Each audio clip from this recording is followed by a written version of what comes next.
Ito naman mga ka-RSP, teaching is an art. Hindi lang ito basta pagtuturo sa harap ng classroom.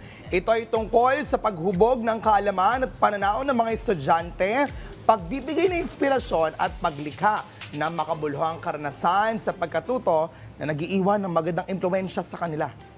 Panoorin natin ito. Teaching is a passion. Pero what if ang passion na ito ay may kasamang fashion? Meet this Gen Z instructor na trending ngayon online dahil sa kanyang fun and relatable teaching style. With his humor, effortless confidence at stylish fits, mas ginaganahan ng students na makinig at matuto. Pero sino pa po yung mga wala pang nagagawang output, magsabi na po. Sige, tatanggapin ko pero may minus na. Pero wag mag-expect ng mataas na grade ha. Class, tandaan nyo. Kayo gumagawa ng grade, yung taga-encode lang kami. Finally, nasabi ko na din. Pero paano nga ba niya nababalanse ang pagiging effective educator habang pinapanatili ang kanyang unique personality at fashion statement? Get to know the story behind this rising Gen Z instructor na talaga namang winning both sa classroom at sa online world. Dito lang sa Rise and Shine, Pilipinas. Kaya ngayong umaga mga ka-RSP, mamimit na natin ang Gen Z instructor na trending ngayon online dahil sa kanyang fun and relatable teaching style. Dito si Sir Aaron Jai Macalisang. Hello po, isang mapagpalayang araw po sa atin, Rise and Shine, Pilipinas. Welcome po sa akin. Kaya nakakahiya. I love it. I love And that. this is your first TV appearance doing an interview. Ito po ang aking unang breakthrough. Ang tarim ng benten mo dyan. Yeah, At ang daming kotse, in fairness, ha. Yes. Direct patayuin agad natin siya. Natutuwa ko sa Hala, kanyang outfit for nakakahiya, today. pero- I love that. Tell us more about the elements Head of to your toe. outfit for today. So I'm giving you dopamine couture. Yes. It's giving healing your inner child and Perfect. randomness. So, ayan, Pilipinas, hintahin niyo ako. Kevin! Charot lang.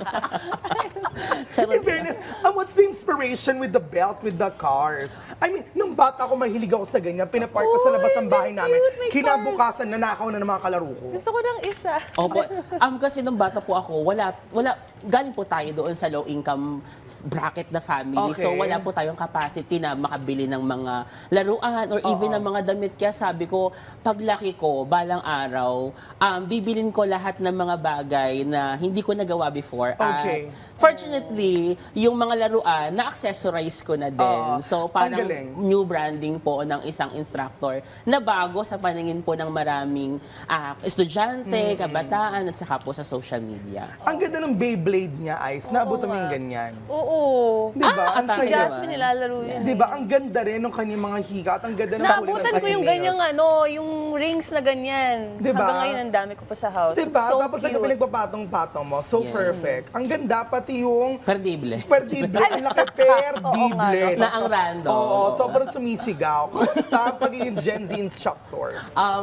Napakabilis po ng aking facing sa pagiging instructor kasi 2023 after kong graduate, pumasok po ako agad as basic education teacher po sa isang senior high school. Then Okay. sa sumunod taon, naging college instructor. Hanggang Okay. sa sumunod ulit po na taon, naging instructor na po sa isang university.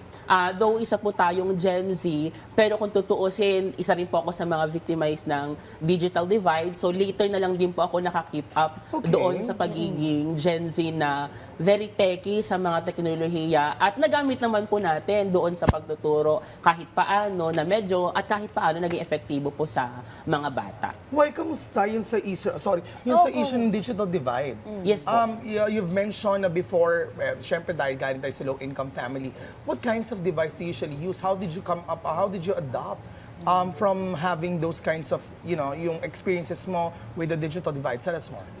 Since high school, college, wala po talaga akong naging hawak na cellphone. So yung Okay. mga kultura sa pagiging K-pop, sa pagiging ganun po sa social media, hindi po ako nakasabay. Later na lang po nung ako'y lumaki na at most likely yung cellphone na binibigay po sa akin, galing pa po sa mga bigay ng mayor po namin, donation po ng mga kaibigan, na pagpapasalamat naman po ako. Tapos hanggang sa nagkatrabaho, late na lang din po ako nag-TikTok as in. So, nag-start po ako talaga technically nitong November lang. Okay. So bago po talaga sa akin itong kultura, pero hindi naman naging mahirap sa akin dahil nandun yung kaluluwa natin bilang isang Gen Z na, at yung mga estudyante natin, mga Gen Z din. So napakadali sa atin makipagpalagayan ng loob. Saan naman kayo nagtuturo? Di ba pareho kayo ng ano? Yes. School, o diba? And ano yung courses or ano yung hinahawakan yung subjects? I'm currently teaching po sa Bulacan State University, main campus sa Malolos, at under po ako sa College of Social Science and Philosophy from Socsay Department. Ako po ay nagtuturo ng iba't ibang mga kurso sa agham panlipunan tulad po ng The Contemporary World, Readings in Philippine History, at saka yung isa po sa mga paborito ko pong kurso ngayon na feeling ko po lapat po talaga sa akin ay ang pagtuturo po ng Gender and Society. Ang ganda. Opo. So napili ko po itong specialized na ito kasi nakalulungkot man, pero kasi existing po talaga yung pagtingin natin sa mga social science subject na parang halimbawa ang pag-aaral natin ng history, kasaysayan, nakikita ng bata bilang isang boring. So ako, bilang isang kabataan na parang sobrang open sa maraming bagay, napakahilig ko mag-experiment ng mga teaching style. So naisip ko, what if maging game changer tayo ng field at baliin natin yung ganong konotasyon sa maraming mga estudyante na hindi magiging boring ang kasaysayan ng history, ang pag-aaral ng lipunan kapag sobrang conducive, engaging din po yung classroom at yung nagtuturo din po dito na yun naman po yung bagay na nai-offer ko po sa mga bata. Pero in fairness, marami naman na even before, talagang buwabasag din naman talaga na Opo. sinasabing boring yung ano. Minsan nga, estudyante Hindi na ang boring traditional. ngayon. Oo. Kakaiba yung kanyang pagtuturo. Alam mo, marami talagang natutuwa kapag nakikita siya, ang mga estudyante talagang smile at sikat yan. So magkakilala Hoy, kayo sakto or lang. Ngayon kami Kilala mo first siya? time nag-meet. Oo, Yes, pero okay. nasasabi sa akin na estudyante itong si Sir Aaron. Paano nagsimula yung ganitong way ng pagtuturo mo? Sa umpisa po ng aking year, though medyo naging traditional pa po tayo ng konti hanggang sa through the years, charot lang. Ang random bigla ng mga pasok. Perfect. In my 30 months of teaching. 30 months? Akala mo institusyon. ang dami na. Pero 3 years lang yon. Na doon ko po unti-unti nakita yung aking teaching style na Okay. parang mas lalo ko nakita yung fully realized na pagiging isang instructor na Fully realized? what if sundan ko yung ganitong ali na kesa itago ko yung sarili ko para magmukhang desente na guro sa kadalasan natin nakikita. Bakit hindi ko sundan yung authenticity? Bagay na, yun din po kasi yung mahalaga sa mga Gen Z ngayon. Napakahalaga sa mga bata yung pagbibuild ng mga rapport at the more na mas authentic tayo as a person, mas lalo po nating na-earn yung respect ng mga bata. Kaya kahit naman mukha po tayong estudyante, never pong nawala sa classroom yung authority natin bilang guro na at the same time hindi natin na ipararamdam sa kanila na sobrang bigat ng classroom, na sobrang boring ng classroom. So at least, nagigib ko po sa kanila yung fantasy na hinahanap nila before. Perfect. Para naman sa gusto maging teacher, Correct. pumasok sa teaching profession just like you, lalo na sa younger generation, ano yung advice na mabibigay mo? Maraming salamat po kaagad doon sa pag-take ng challenge na kunin yung field na sobrang challenging, lalo na sa bansang ito. At dahil po doon, sana magpatuloy at sana i-take niyo po talaga ang pagtuturo ng education. Hindi man mag-a-assure sa inyo ng isang maginhawang buhay o mayaman na trabaho, pero at least ang mahalaga, ang punto natin dito, meron tayong impact sa community, meron yung ating galing, husay at talino na gagamit natin to improve the conditions of the youth, ng mga kabataan, at naibibridge natin na magpatuloy pa rin yung mga bata na mangarap, na mag-aral at i-pursue yung kanilang mga dreams sa buhay. So, salamat po kaagad doon sa mga gurong handang i-take yung ganitong challenge.